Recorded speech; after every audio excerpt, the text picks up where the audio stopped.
Welcome to NewFilmmakers Los Angeles in partnership with Movie Maker magazine. I'm Carolyn McDonald and I'm here with Octavio Daniel Carreño to talk about his film, Lights in the Night Sky. Let's take a look at a clip.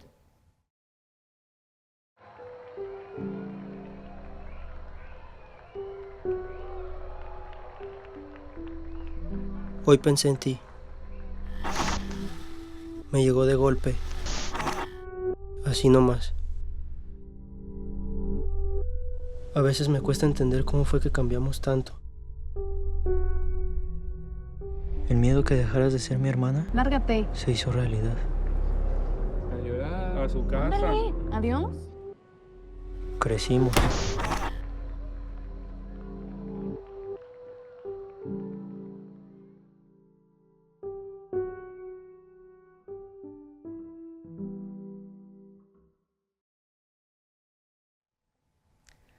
Octavio, welcome. Thank you. It's nice to be here. Oh, thank you for joining us. So tell us, what is the inspiration for your very poignant and beautiful film? What was the inspiration for it?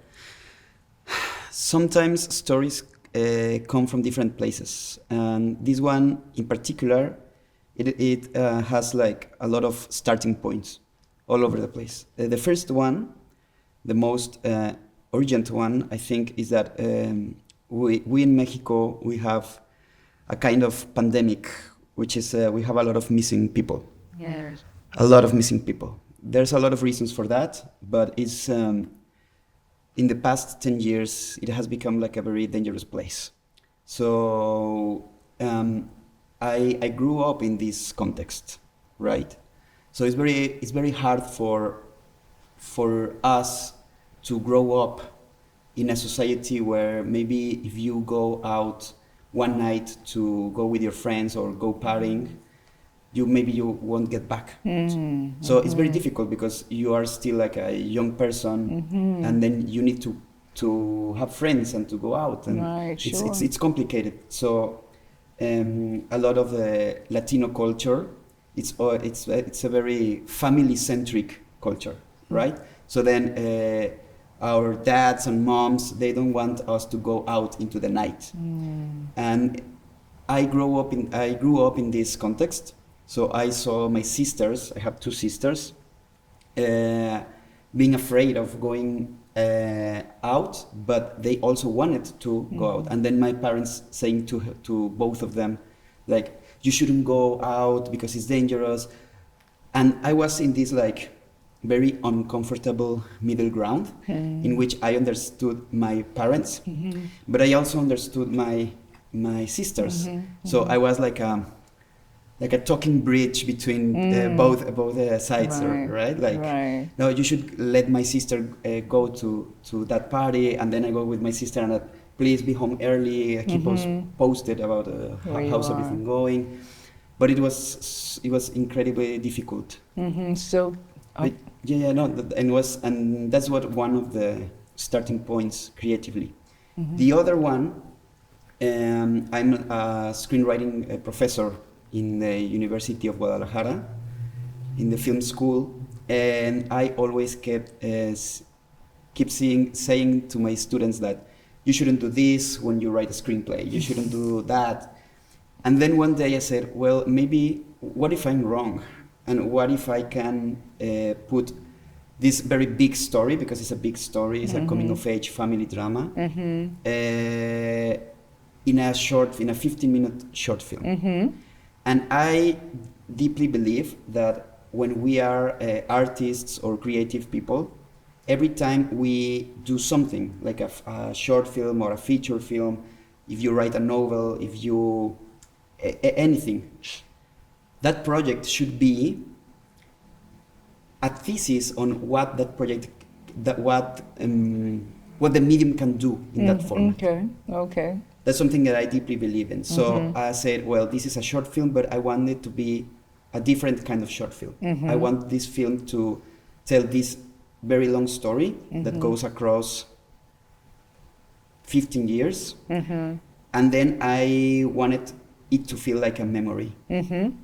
So it was a challenge, but I think we got there eventually. And that's it. I think so. I think so. You do cover a lot in 15 minutes. So in more details about the scripting process, how you incorporated the abduction, alien, and that theme in there, what was your intention with that in terms of overlapping time? It's a great question. Yeah, there's also like a lot of reasons for the alien stuff in the short film of the UFOs and the first thing is that I always have wanted to make an UFO story, but we in Mexico, we don't have like budget for anything like that, you know, like VFX, and it's almost impossible. So I said, this is my chance. If I don't talk about UFOs in this short film, it's not going to happen. It's never going to happen. That was the first one. The second one is because when we were young, there was this night show. It no longer exists, and they made an interview about a guy from the United States, actually. Jonathan Reed was his name, and he went to Mexico, and he said like, I just like got abducted by aliens. And when I was a little kid, when I saw that interview, I was like super afraid of aliens. It was like, no, this is real. They're coming to get us. I couldn't sleep at all. When we grow up, we knew that it was obviously like a lie.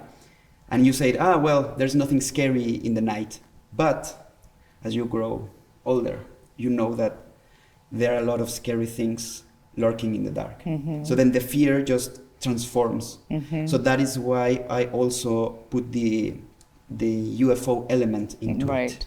Because it's what when we were kids, the UFOs were like super scary. Now with that we are adults, it's no longer the UFOs what scare us the most. So that was like the creative reason why the decision. Right, it felt the parallel between the abduction and, like you said, the kidnapping. Because it's almost the same. I yesterday, when we did the screening, I said something that sometimes you almost wish that UFOs, abductions were real. Because that way you say, well, I don't know, my sister, my brother, he got abducted by aliens and I know what happened to them. But the reality is far more scary. It's like, I don't know where he or she is. And we don't know if we ever get to see them again. And it's awful, it's terrible. But it felt, I don't want to, spoiler alert for the film, but the resolution of the knowing and not knowing where she is. It's a happy resolution. It's a happy ending. There's a reason for that, because I think I'm lucky. Something similar happened to my family. My sister went for partying one night and she didn't came back for one night, and we were like scared to death. Like, no, something happened. Fortunately, everything was all right, and I didn't feel that it would be fair to talk about something so serious that didn't happen directly to me. That's the first one. The second one is because there's a lot of stories that ends with the sister never appearing or is dead already. And I think that hope is also important. Absolutely. Both stories are equally important, but I wanted to give give hope at the end. I said, no, maybe we are like estranged between each other. Maybe we no longer understand each other. Maybe you grow up and past is never going back. But I love you, and I know that we are going to find a way, and everything is going to be all right. Absolutely. Yeah, that is why I ended the short film in that. With that hope. And I teach screenwriting too, and so one of the things I talk to my students about is being aware at the end what you want to leave your audience with. That's going to overarch everything that happens in the film. It's like a phrase, isn't it? Like when you tell a story, what you're doing essentially is like putting words together, concepts, and then you end up with a phrase, with a sentence. So it's very important the way you end that sentence, because if you end the sentence like saying, well, and everyone died, maybe it sounds cool, or it can visually be cool, but you're saying that the logical consequence of all of these previous actions leads to death, or I don't know. Right. So it's very important for you as a storyteller to know what's the final dot that you put into the sentence, because that's what you are saying as a creative, as a narrator. Absolutely, what your theme is. Your theme is. Fantastic. I agree. I totally we have a responsibility, I believe, too, because we as storytellers, we are just like creating things and putting them out there in the world, and they are like vessels. They're like how do you say it in English? Like messages in a bottle. It's something like that. You put something and you throw it away, and someone is going to pick that up. Absolutely. And it's going to resonate with someone. Absolutely. So we have this responsibility. Yeah, because we all have films when we were kids that resonated with us. Exactly. That took us to the field of filmmaking and teaching and writing and all those things. Absolutely. And it shapes our minds and our souls. Absolutely. So we are like shaping the souls of other persons, other people, and it's quite the challenge. It's quite responsibility. It's tremendous responsibility. Yeah, that's tremendous. So that being said, what are you working on now, and what can we look for from you coming up in the future? I'm currently developing 2 projects of mine. The first one is another short film. It's like a psychological horror film called A Lukewarm Corpse. Wait for that. And I'm right now trying to develop my feature film. Okay. It doesn't have like a title yet in English, but it's also like a magical realism thing. That's my thing. I'm Mexican, so we love that. Yes, I know. It's in our blood. It's like, you can't deny it. It's in my soul. But those are the 2 immediate projects that I'm working on. Okay, great. Well, where can we follow you? You can follow me on Instagram by my name, Octavio _Daniel CA. That's my username on Instagram. We can follow each other and we can chat over there. Okay, great. Well, thank you so much for joining us today. It's been great talking with you about storytelling and your wonderful film. Thank you for the opportunity. NewFilmmakers LA is a great place. It's full of love and full of interest for our own stories. It feels just like home, and I'm so grateful for this opportunity. You're welcome. It's wonderful. Thank you. Thank you.